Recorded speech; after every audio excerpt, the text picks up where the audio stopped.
Good day everyone. My name is Wong Jie-yin, matrix number 263216. Today I would like to talk about sky barrier. Haruki Murakami, a famous Japanese novelist, said, "Death is not the opposite of life but a part of it. A death is a vision of life that exists relative to a living being and refers to the permanent termination of all biological functions that sustains a thing. The phenomenon that can lead to death are aging, disease, suicide, homicide, accidents, or injuries. It is none that living things inevitably experience death. Death is the end to which people eventually go, and funerals are naturally considered to be the most sacred and awesome rituals, which often means the last curtain call of a person in this life, which is for glory and peace, for happiness and pain, for farewell and greed." Funeral ceremony is a special culture handed down from various ethnic groups. It is well known that the most common funerals are burials, cremation, and water burials. Burials is a final burial process where a dead person or animals is lowered into the earth. Typically, this is accomplished by digging a pit or trench, putting the deceased inside it, and covering it up. Cremation is a form of final disposition by burning of a dead body. It is the method of burning a dead body at extremely high temperatures until all that remains is brittle, calcified bones, which are then pulverized into ash. This ash may be placed in an urn, barrier, dispersed, or even inserted into artifacts as part of the last death rites. A water barrier is a ritual where family dispose ash in water, or dispose ash in the ocean, or dispose ash in a river, or dispose ash in a lake. But did you know that there is an ancient group ceremony in the Tibetan area of China? This community ritual has a tradition of thousands of years and is taught in the Anas Tibetan territory and in the Chinese province and autonomous regions of Qinghai, Sichuan, and Inner Mongolia, as well as in Mongolia, Bhutan, and parts of India such as Sikkim and Zanskar. This ancient group ceremony is known as sky burial. Sky burial is a funeral practice in which a human body, particularly carrion birds, is put on a mountain top to decompose when exposed to the elements or eaten by scavenging animals. It is a particular form of traditional excarnation activity. Many Tibetans, including many Mongols, subscribe to Vajrayana Buddhism, which teach spirit transmigration. The ritual snugly match with the importance Tibetan Buddhists puts on human interconnection with the world. The body is not to be protected. Birds may eat it, or it may decompose by itself. Besides, the land in most of Tibet and Qinghai is too rough and rocky to dig a grave. And sky barriers were usually more practical than conventional Buddhist cremation practice due to the lack of fuel and timber. In my speech, I would like to show you that sky burial is a funeral practice which its procedures involve the participants disassembling the bodies and vultures. Firstly, the procedure of sky barriers in terms of participants. Monks will sing mantra around the body before the procedures and burn incense to the juniper. After death, the deceased person's corpse is placed in a sitting position for 24 hours and remains untouched for 3 days. Family members will be making sacrifice at the monastery in these 3 days, and prayers will be said for the dead. The body will be blessed, washed, and covered in a white cloth before the day of sky burial. In the end, the skeleton of the corpse is destroyed.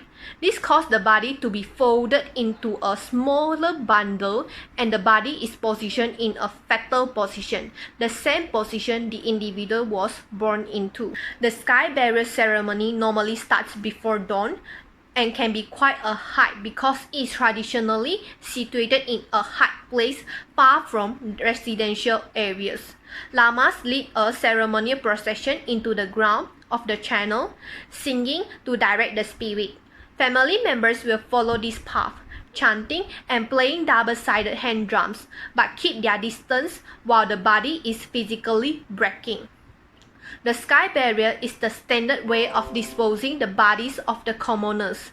This is, however, not considered appropriate for children under the age of 18 or those who have suffered from infectious disease or injury. The origin of sky burial remains largely concealed within the mystery of Tibet. Aroyapas, that is, bone breakers, can be used to disassemble the bone. The actual burial in the sky falls either to a Royapa, whose function is a more direct rendering of the corpse, or to a Lama burial master, who adds a more precise prayers during the ceremony, besides breaking the body. All the eyewitness accounts note that the Royapas did not carry out their missions with gravity or ceremony, but instead spoke and laughed as in any other kind of physical labor. This made it easier for the deceased soul to pass from the unknown plane between life and death into the next world, according to the Buddhist teaching. The Royapa or burial master will burn juniper incense with the body placed face down on stones to draw the vultures and sets to work with an axe or ceremonial flaying knife. Besides, the Royapa or burial master will also then pulverize with a hammer the remaining bones, combining them with zampa or barley flour for easier bird consumption. Secondly, the procedure of sky burials in terms of disassembling the body. According to most accounts, after the chanting, vultures are given the entire body for consumption. The body is unwrapped, and then there comes a Royapa who carrying a big axe. First, he cut the hair and broke and removed the teeth. He then starts to slice the body into smaller parts, removing the arms, legs, and chest. Then it is eviscerated by Royapa and cut off the limbs. Hatchets and cleavers are used in a clear and accurate way to easily cut the body up. Flesh is then sliced into meat chunks. The internal organs are broken down to pieces. He tossed it to the swarm of feathers and hungry beaks that huddle around them, as he flexed meat from bones. Bones are then crushed into splinters and then combined with zampa, barley flour, which is roasted for easier consumption by the birds. Juniper incense are burned as the body breakers begin to call the vultures for their mission, eat breakfast, and become dakinis. Those disgusting and massive birds fly overhead while breaking up the body, awaiting their feast. They are waved away by the funeral party, which usually consists of relatives of the deceased, until the body breakers accomplish their mission. The pulverized bone mixture is dispersed to the ground until the skeleton has been completely removed. At that moment, and only then, the vultures swarm around the body and begin eating its flesh. The birds jump around the land, searching for food. To guarantee the soul's progression, the deceased's entire body should be consumed. The organs are fed next, after the bone mixtures, and then the flesh. Foreigners are not allowed to attend the ritual because Tibetans believe it would have adverse effects on the soul ascending. So visitors should honor the tradition and stay away from occasions like this. Members of the family are also not permitted to visit the burial site. The Tibetan assumed that each person's soul and spirit borrow the body, so death is only another step in the reincarnation process. The sky barrier is not full of sorrow because weeping and sorrow are done earlier in the 3 days of prayers and chanting after one dies. The role of sky barrier is simply the body disposer.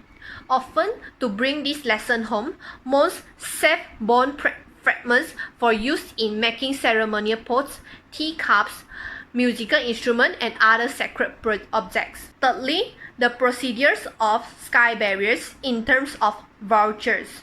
Usually, the animals that contribute to the rite are the griffon and Himalayan vultures.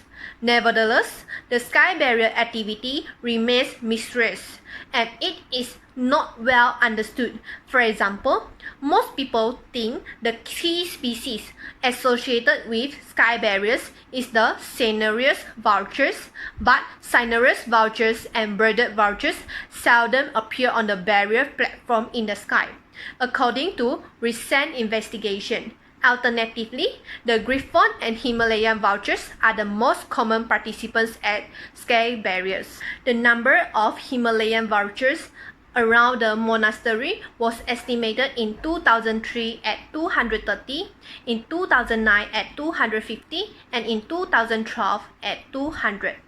This population is fairly stable, most likely because the Buddhist monks and local people protect the birds. In areas where there are many offerings of sky barrier each day, often the vultures have to be caused to feed, which can be done with a ceremonial dance. It normally took the vultures just 15 minutes to eat anything from the body entirely except for the skeleton. The practice and custom of sky barrier in the autonomous regions of Tibet is known as Jehato, meaning giving alms to the birds, and vultures are an important part of these funerals. After the vultures completely consume everything from the body, except for its skeleton, they will go back to their bowder and wait again. Then the Royapa return to the corpse holding a sledgehammer this time, and proceed to break the bone skeletons into pieces. Once he done, the vultures swarm around the broken skeleton, leaving none this time. It took about an hour from the time the body was placed until the sky barrier was done. The vultures flew into the magnificent Tibetan sky after the body was eaten altogether. The word sky barriers was invented because it is told that when the vultures fly off, they scatter the body across the high mountain peaks to all corners of Tibet, scattering their droppings. If the vultures do not eat, or if only a small part of the body is left behind after the birds fly away, it is considered a bad omen. In this instance, it is generally assumed that the barrier person committed so many sins that their body is considered too dirty to eat, or that the family of the person refused to follow proper rituals. The vultures are more willing in areas where less bodies are provided, so they often have to be fended off during the initial preparation with sticks. There is also a limit on how many bodies can be eaten at a given barrier site, causing lamas on 5 different places. It is believed that ghosts can appear when too many bodies are disposed of at a certain barrier site. At present, there are still barrier customs in Tibet, but those who have died of infectious disease may be cremated to avoid transmitting the infectious disease to birds. Tibetan Buddhism believes that the human body is only an empty shell that once contained the soul. After death, the human soul will be transferred to a new incarnation, so dedicating the body to the vulture is a generous act, giving human flesh back to nature. Once the vultures are gone, the skeleton of the corpse is ground into powder and then stirred to feed the mixture to the vultures. As this speech has come to an end, I can summarize based on the points given where sky burial is a funeral practice that involves the participants disassembling the body and vultures. I also realized that how important this ritual is for the Tibetan culture. The burial on the sky performs both practical and spiritual purpose for Tibetans. Some of the main values in Tibetan culture includes humbleness, generous, and honoring of nature. In the light of the above, I hope that one day everyone could be transparent and embrace the fact that we have a culture of diversity and that entire world should consider with an open heart with these unique funeral ways. This is the end of my speech. Thank you.